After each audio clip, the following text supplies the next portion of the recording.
Hello, my beautiful people. Welcome back to the most complete spoken English course on YouTube, where you learn English without boring grammar, without textbooks, and without stress. Here, you learn by listening to real-life stories and answering simple questions that will boost your fluency. Today's story is called, I Got in Trouble for Something I Didn't Do. Let's begin.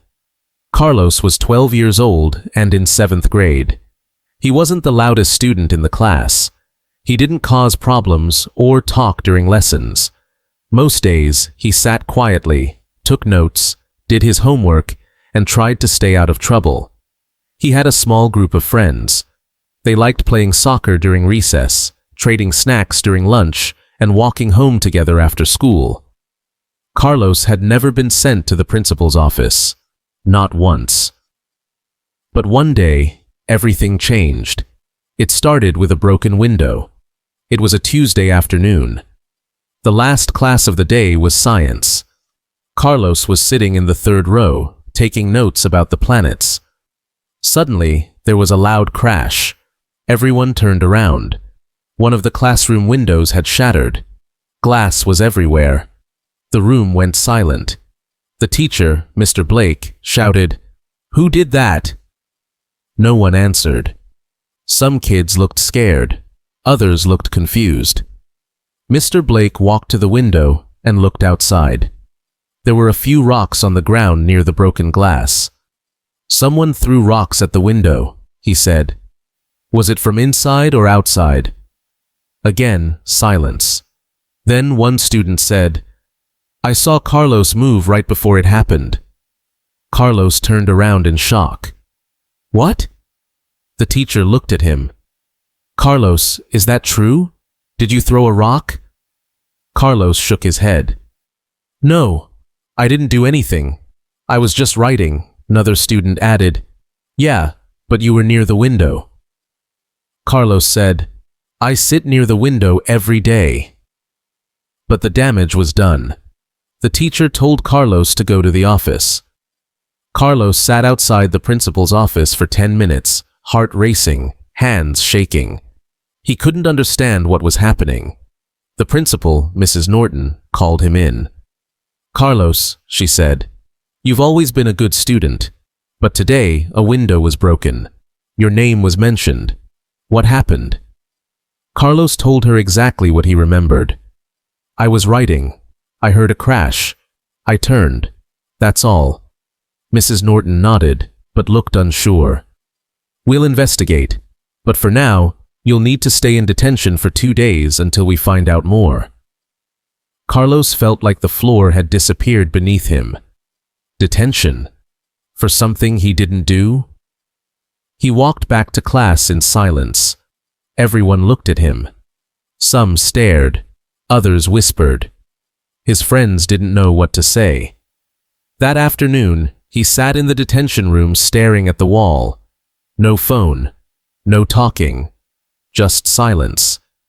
He kept thinking, why would they believe I did it? Just because I sit near the window? The next day at lunch, Carlos sat alone.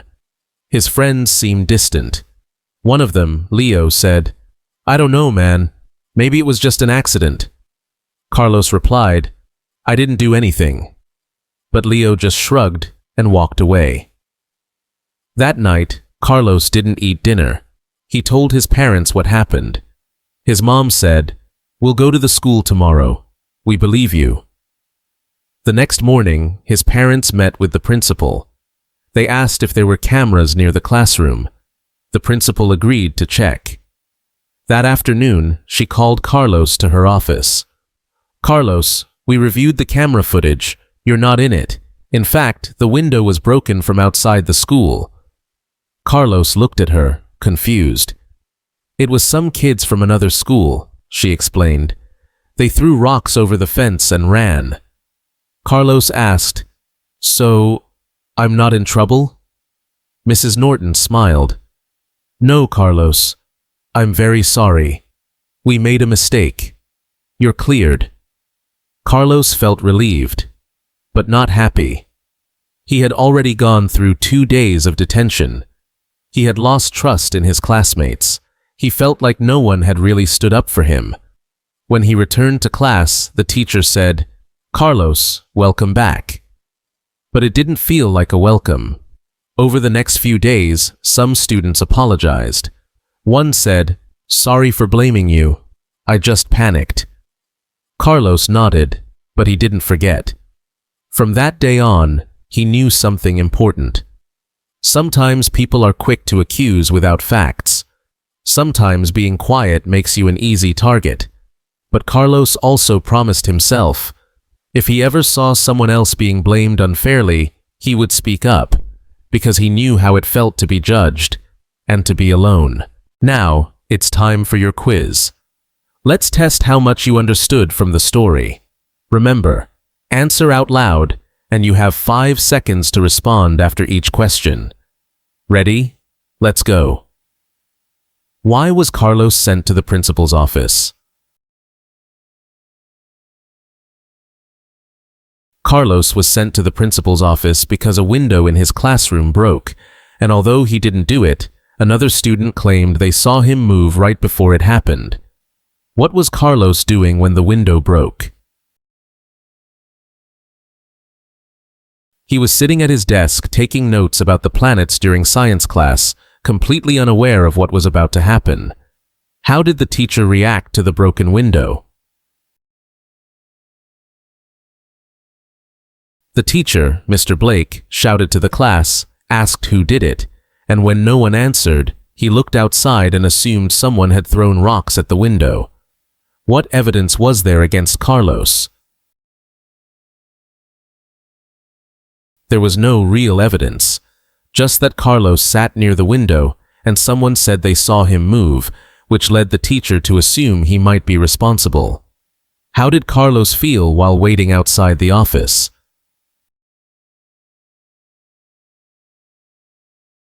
Carlos felt nervous, scared, and confused.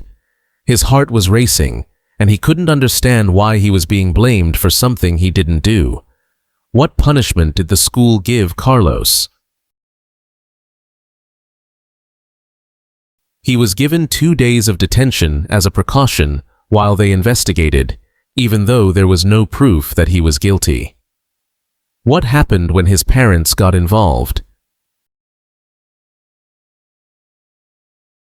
His parents met with the principal and asked her to check the security cameras, which later showed that the rocks came from outside the school. Who was actually responsible for breaking the window? The footage revealed that some students from another school had thrown rocks over the fence and ran away, which meant Carlos had nothing to do with it. How did the students treat Carlos during this time? Most students avoided him, and even his friends seemed unsure. Only a few apologized later when they realized he had been falsely blamed. What lesson did Carlos learn from this experience?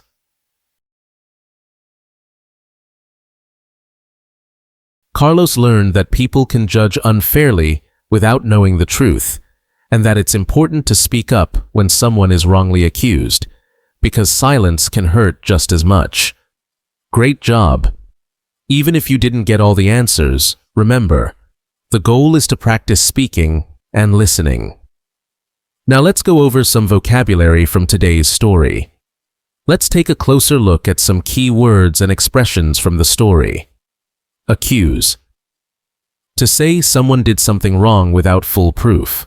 For example, she accused him of cheating, but she had no evidence. Detention. A school punishment where a student must stay after class. For example, he had to stay in detention for an hour after school. Shatter. To break into many small pieces. For example, the glass shattered when the ball hit the window. Blame. To say that someone is responsible for a problem or mistake. For example, he blamed his sister for the broken vase. Footage. Recorded video from a camera. For example, the security footage showed who really entered the building. Panic. a sudden feeling of fear or confusion. For example, in panic, he said something he didn't mean. Precaution, something done to prevent a possible problem. For example, the teacher gave a warning as a precaution. Relieved, feeling better after a stressful situation ends. For example, he felt relieved when he passed the test. Unfair, not just or equal. For example, it was unfair to punish her without asking what happened. Speak up, to say something when others are silent. For example, he spoke up when he saw someone being treated badly. Thank you so much for watching this video until the end. You are doing something amazing by learning English with stories. If you enjoyed this lesson, don't forget to like, subscribe, and share this video with your friends, so more people can enjoy these stories and learn English the easy way. This is Docentes DigitalesTV, where you learn to speak English fast, easy, and with confidence. See you in the next video.